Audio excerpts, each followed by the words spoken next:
for one, am grateful, Mrs. Bush, that they are finally bringing civilization to this savage land. I could not agree with you more, my dear. My daddy settled this land, and I know he'll be looking down on us, pleased at how we help the natives. Yes, they've lost their land, but they've gained access to heaven.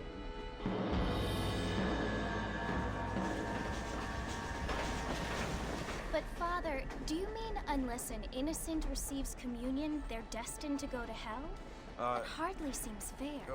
What I mean to say, Jenny, is that there is a great deal of difference between an innocent and a savage. I never thought of it that way. Yes, they lived like animals, but they're happier now.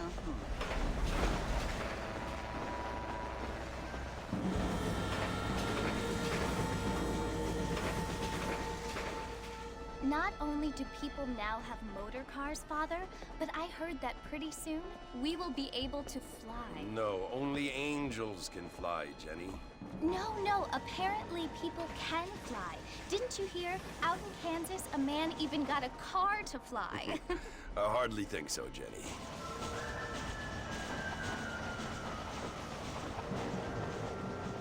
Apparently, Mr. Johns wants to run for governor, which is why he's so concerned with cleaning up the state. Nate Johns.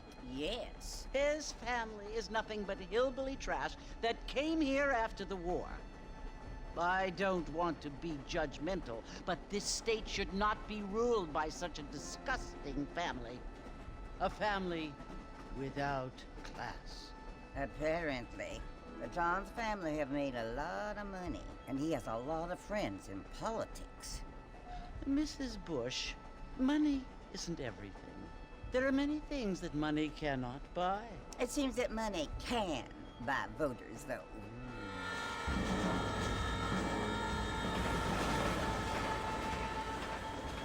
What you must remember, my dear, is that we have been brought here to spread the word. And the word and civilization, they are the same thing. They are the gifts. It is the opportunity we have, the chance to live among people who are decent and who do not kill each other, and who let you worship in peace. It's so confusing, Father. Sometimes I find it impossible to make the distinction between a loving act and a hateful one. I mean, they often seem to be the same thing. Yes, Jenny, it is confusing. But you only have to ask me if you need help. Indeed. Well, here we are, Mrs. Bush. Armadillo.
time for everything.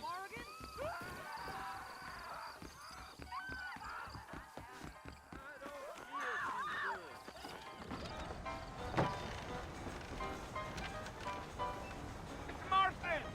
Mr. Martson, over here!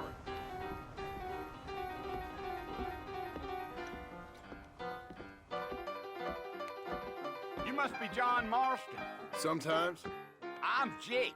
Your friends from Blackwater hired me to guide you. They ain't my friends, but pleased to meet you, Jake. I got the horses saddled up and ready out front.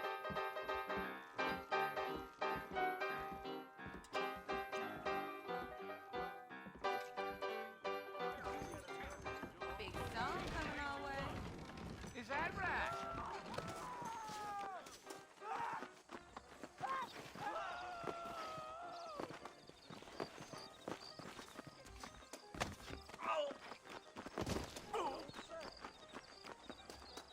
Come on, mount up, Mr. Marston.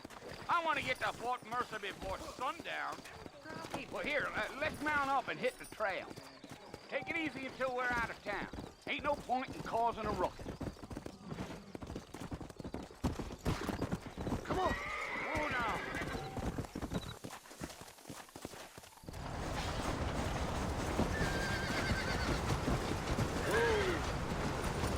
Come on!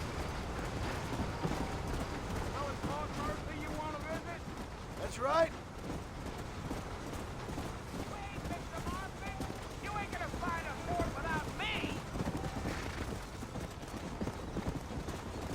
Here! Are you planning on spending any time in Armadillo, Mr. Marston? I doubt it. I ain't planning on staying very long.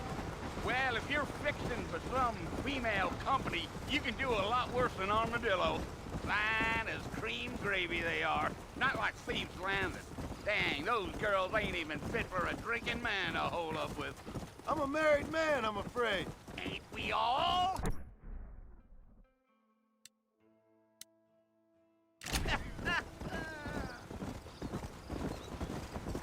Giddy up.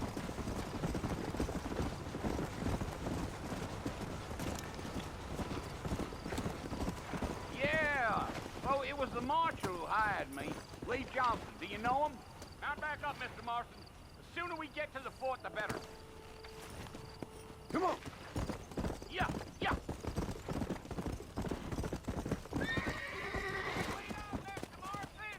You're gonna get lost! You ain't very talkative, are you? Nope. I'm just chewing the dog, mister. It's how I am. I don't mean nothing by it. Come on. Here you go.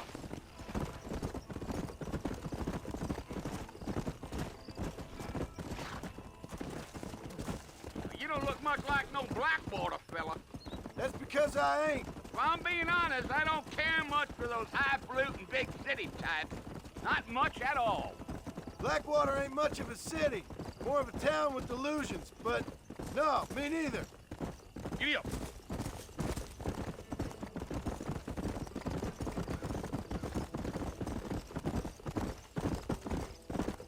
A fella told me he was out in Blackwater a few months back and saw one of them newfangled carriages without horses. Is that so? And you wind 'em up like a clock. Damnedest thing ye ever saw without the aid of liquor, he told me. Times are changing fast. That's for sure.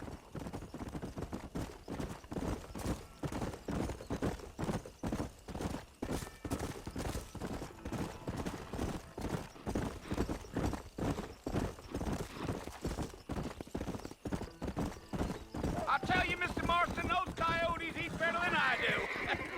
Not far now, Mr. Marston. The fort's just over this hill. Yeah.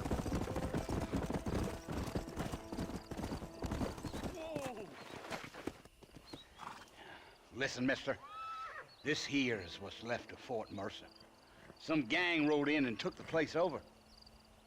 So I understand. This is where we part ways, friend. You have yourself a good time.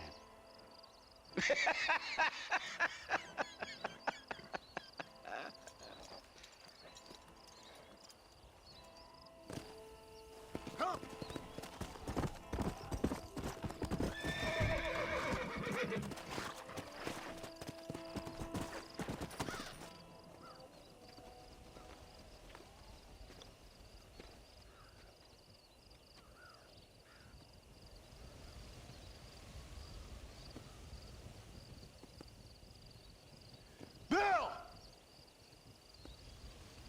come for you!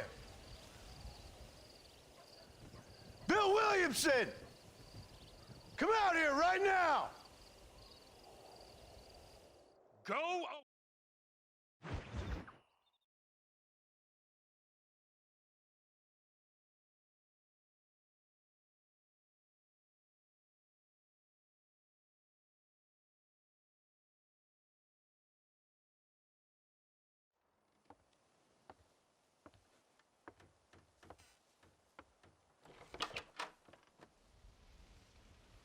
Well, you're alive. So it would seem. So, how do you feel? I don't know the polite word for it. I do. Stupid is the word we use around here. What were you doing? I was doing something stupid. Well, you'll be okay. Once you didn't die, the doctor said you'd be fine. He got the bullets out a couple days ago. Good. It cost us $15. I'm sorry, madam. Should have left me there to die. Did you want to die? I mean, was that it? Was that why you went straight out to Fort Mercer and picked a fight with the worst bandit in the county? To die, Mr. Mr. Marston. John Marston. Bonnie McFarland. Miss Bonnie McFarland. Well, you may be right, Miss McFarland. I don't know. So what were you doing? I was trying to give Mr. Williamson a chance. For old time's sake. You know Bill Williamson? Knew him. Long time ago. Well, what was he like? Dumb. Just like you. Thank you, miss. You see my hat? I have. And, what will you do now? Now I'm gonna take my time and go after him the less kind way. Well, that sounds very fun, Mr. Marston. Quite heroic, just like in those penny dreadfuls my brother used to read. Meanwhile, if you'll excuse me, I've got a ranch to run. Of course, if you're feeling better, why not take a ride with me later? Help me patrol the perimeter. You can earn back some of that money we wasted on doctor's bills. Of course. And thank you for saving my life, I mean. Next time, Mr. Marston, I strongly recommend you don't try to lose it quite so earnestly. I'll bear that in mind.